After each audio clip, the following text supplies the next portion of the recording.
முதலமைச்சர் செல்வி ஜெயலலிதா அறிவித்த கோயம்புத்தூர், தூத்துக்குடி மாநகராட்சிகளின் மேயர் பதவிக்கான அஇஅதிமுக வேட்பாளர்கள் மற்றும் நகராட்சி தலைவர்கள் உள்ளிட்ட பல்வேறு உள்ளாட்சி பதவிகளுக்கான இடைத்தேர்தலில் கழக வேட்பாளர்கள் அமோக வெற்றி பெற்றுள்ளனர். முதலமைச்சர் செல்வி ஜெயலலிதா தமிழகத்தில் செயல்படுத்தி வரும் எண்ணற்ற மக்கள் நலத் திட்டங்களுக்கு மக்கள் மீண்டும் அளித்துள்ள நற்சான்றிதழாக இந்த மகத்தான வெற்றி அமைந்துள்ளது.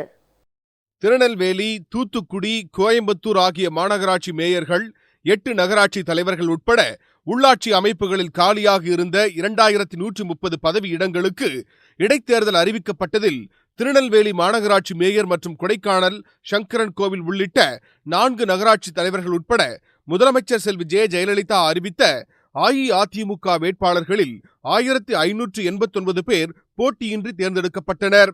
இந்த நிலையில் முதலமைச்சர் செல்வி ஜெயலலிதா தூத்துக்குடி மற்றும் கோயம்புத்தூர் மாநகராட்சி பகுதிகளில் கடந்த 14 மற்றும் 15ஆம் தேதிகளில் தீவிர தேர்தல் பிரச்சாரம் மேற்கொண்டு அஇஅதிமுக வேட்பாளர்களுக்கு ஆதரவு திரட்டினார். உள்ளாட்சி பிரதிநிதிகள் போட்டியின்றி தேர்ந்தெடுக்கப்பட்ட இடங்கள் தவிர எஞ்சிய 530 பதவி இடங்களுக்கு கடந்த 18ஆம் தேதி வாக்குப்பதிவு நடைபெற்றது. அப்போது பதிவான வாக்குகள் எண்ணப்பட்டன. முதலமைச்சர் செல்வி ஜெயலலிதா அரசின் மக்கள் நலத்திட்டங்களால் மிகுந்த பயனடைந்துள்ள மக்கள் அஇஅதிமுக வேட்பாளர்களுக்கு மீண்டும் மகத்தான வெற்றியை அளித்துள்ளனர். கோயம்புத்தூர் மாநகராட்சி மேயர் பதவிக்கு போட்டியிட்ட முதலமைச்சர் செல்வி ஜெயலலிதா அறிவித்த அஇஅதிமுக வேட்பாளர் திரு கணபதி ராஜ்குமார் தன்னை எதிர்த்து போட்டியிட்ட பாரதிய ஜனதா வேட்பாளர் நந்தகுமாரை விட 2,91,343 வாக்குகள் அதிகம் பெற்று மகத்தான வெற்றி பெற்றுள்ளார். திரு கணபதி ராஜ்குமார் 4,20,104 வாக்குகள் பெற்றுள்ளார். மொத்தம் பதிவான வாக்குகளில் கழக வேட்பாளருக்கு 70% வாக்குகள் கிடைத்துள்ளன. வெற்றி பெற்றதற்கான சான்றிதழை கோயம்புத்தூர் மாநகராட்சி ஆணையரும் தேர்தல் அதிகாரியுமான திரு கணேஷ் கழக வேட்பாளர் திரு கணபதி ராஜ்குமாரிடம் வழங்கினார். கோயம்புத்தூர் மாநகராட்சியை பொறுத்தவரையும் எப்பொழுதும் அனைத்து இந்திய அண்ணா திராவிட முன்னேற்ற கழகத்தின் கோட்டைதான் என்று மக்கள் நிரூபித்திருக்கிறார்கள். இந்த வெற்றியானது மிகவும் மகத்தான வெற்றி. இந்த வெற்றியின் மூலம் மக்கள் அளித்த மாபெரும் வரவேற்பை புரட்சித் தலைவி அம்மா அவர்களின் பாதத்திலே வணங்கி சமர்ப்பிக்கின்றோம். இதேபோன்று தூத்துக்குடி மாநகராட்சி மேயர் தேர்தலில் முதலமைச்சர் செல்வி ஜெயலலிதா அறிவித்த கழக வேட்பாளர் திருமதி APR அந்தோணி கிரேசி பாரதிய ஜனதா வேட்பாளர் ஜெயலட்சுமியை விட 84,885 வாக்குகள் அதிகம் பெற்று வெற்றி பெற்றார். திருமதி APR அந்தோணி கிரேசி 1,16,593 வாக்குகள் பெற்றார். பாரதிய ஜனதா வேட்பாளருக்கு 31,705 வாக்குகள் மட்டுமே கிடைத்தன. மொத்தம் பதிவான வாக்குகளில் கழக வேட்பாளருக்கு 76.16% வாக்குகள் கிடைத்தன.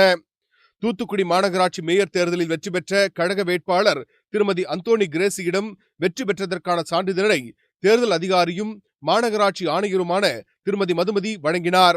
அமைச்சர் திரு SP சண்முகநாதன், நாடாளுமன்ற உறுப்பினர்கள் திருமதி L சசிகலா புஷ்பா, திரு J ஜெயசிங், தியாகராஜ் நட்டர்ஜி உள்ளிட்டோர் உடனிருந்தனர்.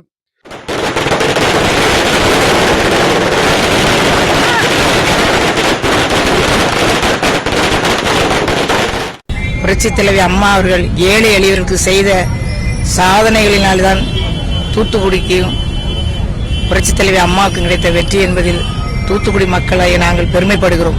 தூத்துக்குடி மாநகராட்சி உள்ளாட்சி தேர்தலின் வாக்கு எண்ணும் பணி காலை 8 மணிக்கு ஆரம்பிக்கப்பட்டது. மிக அமைதியான முறையில் வாக்குகள் எண்ணி முடிக்கப்பட்டுள்ளன. மொத்த வாக்குகள் 1,53,088. இதில் அஇஅதிமுக வேட்பாளர் திருமதி APR அந்தோணி கிரேஸ் 1,16,593 வாக்குகள் பெற்று மேயராக தேர்ந்தெடுக்கப்பட்டுள்ளார். உள்ளாட்சி அமைப்புகளுக்கு நடைபெற்ற இந்த இடைத்தேர்தலில் அஇஅதிமுகவுக்கு எதிராக பாரதிய ஜனதா மட்டுமே போட்டியிட்ட நிலையில் அக்கட்சிக்கு மதிமுக, தேமுதிக, பாமக உள்ளிட்ட கட்சிகள் ஆதரவும் திமுகவின் மறைமுக ஆதரவு இருந்த போதிலும் முதலமைச்சர் செல்வி ஜெயலலிதாவுக்குத்தான் தங்கள் பேராதரவு என்பதை இந்த தேர்தலில் மாபெரும் வெற்றியை வழங்கியதன் மூலம் தமிழக மக்கள் மீண்டும் நிரூபித்துள்ளனர்.